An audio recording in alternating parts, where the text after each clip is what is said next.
Dievo pasakojimas – Jėzus. Dalis Dievo pasakojimo, iš tiesų didžiausia Dievo pasakojimo dalis yra apie tai, kaip jis atsiuntė mums gelbėtoją.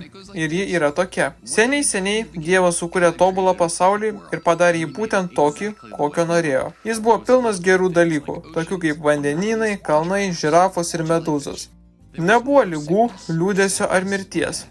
Jis sukūrė žmonės, Adomą ir Ievą, kad jie gyventų jo tobulame pasaulyje kartu su juo amžinai. Žmonės buvo Dievo mėgstamiausias kūrinys. Iš tiesų jis viską, ką sukūrė, vadino geru, bet apie žmonės sakė labai gerai. Tada įvyko kažkas baisaus. Jie nepakluso Dievui, tai prasidėjo visi blogi dalykai pasaulyje.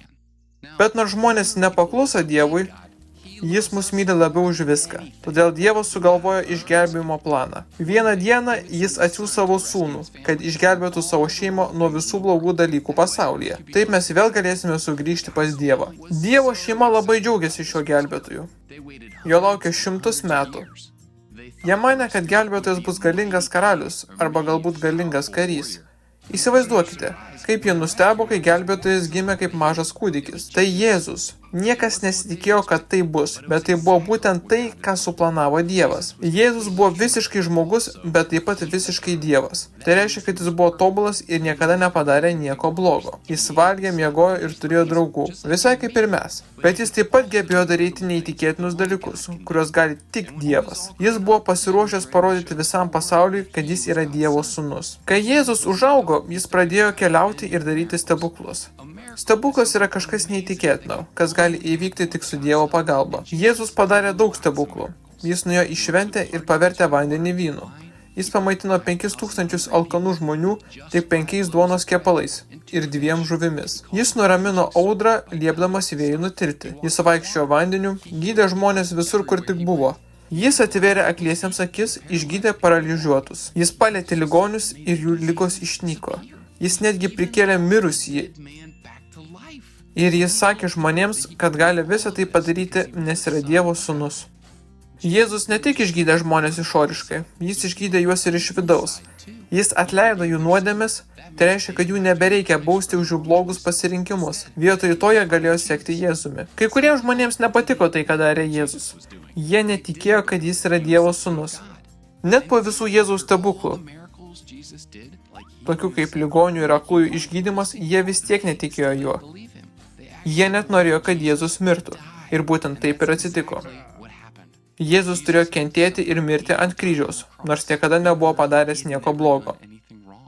Kai Jėzus mirė ant kryžiaus, Dievo šeima liūdėjo. Gelbėtojas dingo. Jie mąstė, kaip jie kada nors vėl galės bendrauti su Dievu. Bet tada įvyko kažkas neįtikėtina. Jėzus neliko miręs. Jis prisikėlė. Jis buvo gyvas. Jis yra gyvas. Tai buvo Dievo planas nuo pat pradžių. Jėzus nusprendė prisimti bausmę už mūsų nuodėmes. Jis mirė ant kryžiaus, kad mums nereikėtų mirti. Dabar kiekvienas gali tapti Dievo šeimos nariu. Jei nusprendžiame tikėti, kad Jėzus mus išgelbėjo, galime būti su Jėzumi, nes jis mus myli. Jis mus myli, kai kiti mūsų nemyli. Jis myli mus, kai jaučiamės atstumti, vieniši ir įskaudinti. Jis myli mus ne tada, kai blogai elgiamės. Ir tai nėra paprasta meilė. Tai stipriausia, galingiausia, nesibaigianti, nesikeičianti amžina meilė.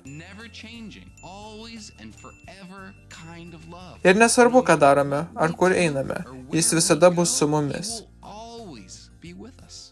Tai Jėzaus istorija. Jei ją praleidote, štai trumpoji versija. Dievas sukūrė tobulą pasaulį. Žmonės jį sugadino. Dievas turėjo planą, kaip mus išgelbėti. Tai buvo Jėzus. Jis darė stebuklus ir gydė žmonės. Jis parodė visiems, kad yra Dievo sūnus. Jis mirė už mus, prisikėlė iš mirusiųjų ir atleido mūsų nuodėmes. Jis mus myli ir niekas to niekada nepakeis. Tai yra tikrai nuostabi Dievo istorijos dalis.